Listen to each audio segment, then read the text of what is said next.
Hi friends, welcome to Aadi's world. എല്ലാവർക്കും പുതിയൊരു വീഡിയോയിലേക്ക് സ്വാഗതം. എല്ലാവരും സുഖാണെന്ന് വിശ്വസിക്കുന്നു. ഇന്ന് ഞാനൊരു സ്പെഷ്യൽ റെസിപ്പിയുമായാണ് നിങ്ങളുടെ മുന്നിലെത്തിയിരിക്കുന്നത്. വിഷുക്കവാറായി തുടങ്ങിയല്ലോ. ഇന്ന് നമ്മൾ തൃശ്ശൂരിൻ്റെ സ്പെഷ്യലായ ഒരു വിഷുക്കട്ട റെസിപ്പിയുമായാണ് നിങ്ങളുടെ മുന്നിലെത്തിയിരിക്കുന്നത്. എന്നാൽ നമുക്ക് പെട്ടെന്ന് തന്നെ ഈ വിഷുക്കട്ട എങ്ങനെ തയ്യാറാക്കുന്നത് നോക്കിയാലോ. അതിനു മുന്നേ വീഡിയോ നിങ്ങൾ ആദ്യമായിട്ടാണ് കാണുന്നതെങ്കിൽ ചാനൽ സബ്സ്ക്രൈബ് ചെയ്ത് സപ്പോർട്ട് ചെയ്യൂ. എന്നാൽ നമുക്ക് വിഷു സ്പെഷ്യലായ ഈ വിഷുക്കട്ട നമുക്ക് എങ്ങനെ വളരെ സിമ്പിളായിട്ട് എങ്ങനെ തയ്യാറാക്കാൻ നോക്കിയാലോ. അതിനു വേണ്ടി ഞാൻ ഒരു ഗ്ലാസ് പച്ചരി ഒരു 6 മണിക്കൂറോളം നല്ലതുപോലെ സോക്ക് ചെയ്ത് വെച്ച് നല്ലതുപോലെ കഴുകിയതിന് ശേഷം കുക്കറിലോട്ട് മാറ്റിയിട്ടുണ്ട്. ഇനി ഇതിലോട്ട് നമ്മൾ തേങ്ങാപ്പാൽ ചേർത്ത് കൊടുക്കണം. തേങ്ങാപ്പാലിൻ്റെ 2ാം പാൽ വെച്ചാണ് നമ്മൾ ആദ്യം ഈ പച്ചരി നല്ലതുപോലെ ഒന്ന് വേവിച്ചെടുക്കേണ്ടത്. പുത്തരിയൊക്കെ വീട്ടിലുള്ളവർ എന്ത് ചെയ്യണം, പുത്തരി ഉപയോഗിച്ച് ഇതേ രീതിയിൽ വിഷുക്കട തയ്യാറാക്കി നോക്കൂ കേട്ടോ. ഇനി നമുക്ക് കുക്കർ നല്ലതുപോലെ ഒന്ന് അടച്ചു വെച്ചതിന് ശേഷം ഒരു 2 വിസിലൊന്ന് വരുന്നത് വരെ നമുക്കൊന്ന് വേവിച്ചെടുക്കണം.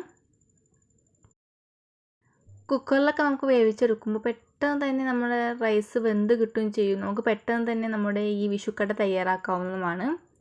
നമുക്ക് കുക്കറിൻ്റെ പ്രഷറെല്ലാം പോയതിന് ശേഷം തുറന്ന് നോക്കാം. അപ്പോൾ നല്ലതുപോലെ നമ്മുടെ റൈസ് നല്ലതുപോലെ വെന്ത് വന്നിട്ടുണ്ട്. നമ്മൾ ഈ റൈസ് ഒരു കടായിലോട്ട് മാറ്റണം. എല്ലാ റൈസും ഇതേ രീതിയിൽ നമ്മളൊരു കടായിലോട്ട് മാറ്റണം. കടായിലോട്ട് മാറ്റിയിട്ട് നമ്മൾ വീണ്ടും ഇത് കുക്ക് ചെയ്യേണ്ടതുണ്ട് കേട്ടോ. ഈ രീതിയിൽ റൈസ് എല്ലാം ഇതിലോട്ട് ചേർത്ത് കൊടുത്തതിന് ശേഷം നമ്മൾ തയ്യാറാക്കി വെച്ചിരിക്കുന്ന 1ാം പാൽ ഇതിലോട്ട് ചേർത്ത് കൊടുക്കണം. 1ാം പാൽ എന്ന് വെച്ച് കഴിഞ്ഞാൽ നമ്മൾ ആദ്യം നല്ലതുപോലെ പിഴിഞ്ഞെടുക്കുന്ന പാലാണ് 1ാം പാൽ. അത് ചേർത്ത് നമുക്ക് നല്ലതുപോലെ ഒന്ന് വേവിച്ചെടുക്കാവുന്നതാണ്. തേങ്ങാപ്പാലിലൊക്കെ കിടന്ന് ഈ റൈസ് നല്ലതുപോലെ ഒന്ന് വെന്ത് വരുമ്പോൾ ഒരു പ്രത്യേക ടേസ്റ്റാണ് കേട്ടോ ഇതിന്. തൃശ്ശൂർ ഭാഗത്തൊക്കെ ഈ വിഷു സമയത്ത് തയ്യാറാക്കുന്ന ഒരു പ്രത്യേക തരം ഒരു വിഷുക്കട്ടയാണ് ഇത്. എല്ലാ പ്ലേസിലും ഇതേ രീതിയിൽ വിഷുക്കട്ടയൊന്നും തയ്യാറാക്കുന്നില്ല. തയ്യാറാക്കാത്തവരുണ്ടെങ്കിൽ ഇതേ രീതിയിൽ വിഷുക്കട്ട തയ്യാറാക്കി നോക്കൂ കേട്ടോ. ഇതേ രീതിയിൽ ഒന്ന് തിളച്ച് വരുന്ന സമയത്ത് ഇച്ചിരി ജീരകം ചേർത്ത് കൊടുക്കുക. ജീരകമൊക്കെ ചേർത്ത് കൊടുക്കുമ്പോൾ നമ്മുടെ ഇഷ്ടാനുസരണം ജീരകം ചേർത്ത് കൊടുത്താൽ മതിയേ.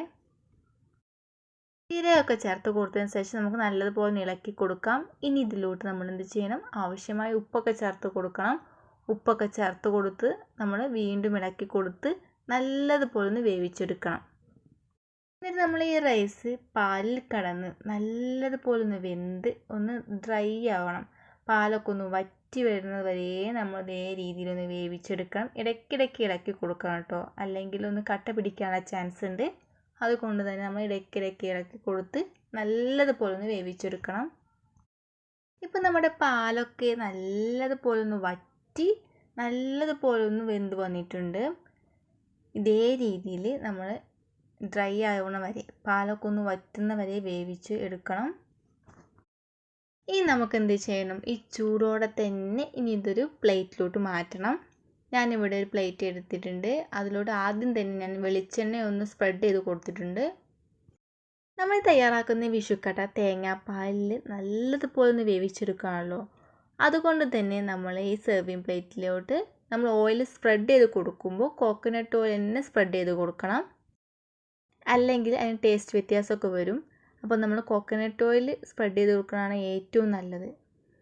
നമുക്ക് ഇതിലോട്ട് ചൂടോടെ തന്നെ എല്ലാം ഇതിലോട്ട് സെർവ് ചെയ്യാവുന്നതാണ്. നമ്മൾ എന്ത് ചെയ്യണം, എല്ലാം ഇതിലോട്ട് സ്പ്രെഡ് ചെയ്ത് കൊടുത്തിട്ട് നല്ലതുപോലെ ഒന്ന് പ്രസ് ചെയ്ത് കൊടുക്കണേ. നല്ലതുപോലെ ഒന്ന് പ്രസ് ചെയ്ത് കൊടുക്കുമ്പോൾ മാത്രമേ അതിന് പെർഫെക്ഷനൊക്കെ വരത്തുള്ളൂ നമ്മുടെ ഈ വിഷുക്കട്ടയ്ക്ക്. നല്ലതുപോലെ ഒന്ന് പ്രസ് ചെയ്തതിന് ശേഷം ഇനി നമുക്കൊന്ന് അതിനൊന്ന് കട്ട് ചെയ്ത് കൊടുക്കാവുന്നതാണ്. ഈ ചൂടോടെ തന്നെ കട്ട് ചെയ്ത് കൊടുക്കുമ്പോഴാണ് കേട്ടോ അതിൻ്റേതായ പെർഫെക്ഷനൊക്കെ വരുന്നത്. നമുക്ക് നമ്മളെ ഇഷ്ടമുള്ള ഷേപ്പിൽ ഇത് കട്ട് ചെയ്ത് വെക്കാവുന്നതാണ്.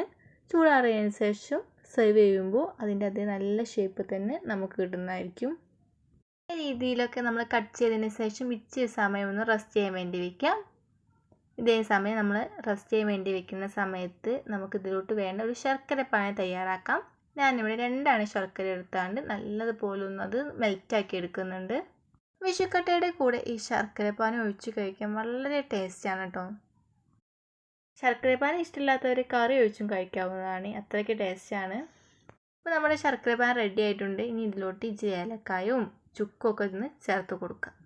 അങ്ങനെ നമ്മുടെ ടേസ്റ്റിയായ വിഷുക്കട്ട ഇവിടെ റെഡി ആയിരിക്കുകയാണ്.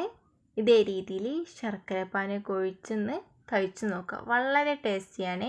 ഈ വിഷുക്കാലത്ത് നിങ്ങൾ ഇതേ രീതിയിലൊരു വിഷുക്കട്ട തയ്യാറാക്കി നോക്കൂ. തയ്യാറാക്കി നോക്കി ഫീഡ്ബാക്ക് കമൻറ്റായി അറിയിക്കാനും മറക്കല്ലേ. വീഡിയോ നിങ്ങൾക്ക് ഇഷ്ടമായെങ്കിൽ ഫ്രണ്ട്സിനും റിലേറ്റീവ്സിനും ഷെയർ ചെയ്ത് സപ്പോർട്ട് ചെയ്യൂ. ഒരിക്കൽ കൂടി വീഡിയോ ലൈക്ക് ചെയ്യാനും സബ്സ്ക്രൈബ് ചെയ്യാനും ഷെയർ ചെയ്യാനും മറക്കല്ലേ. ഇനിയും ഇതുപോലെയുള്ള കുട്ടി കുട്ടി റെസിപ്പിയുമായി വീണ്ടും കാണാം. Thank you for watching my video.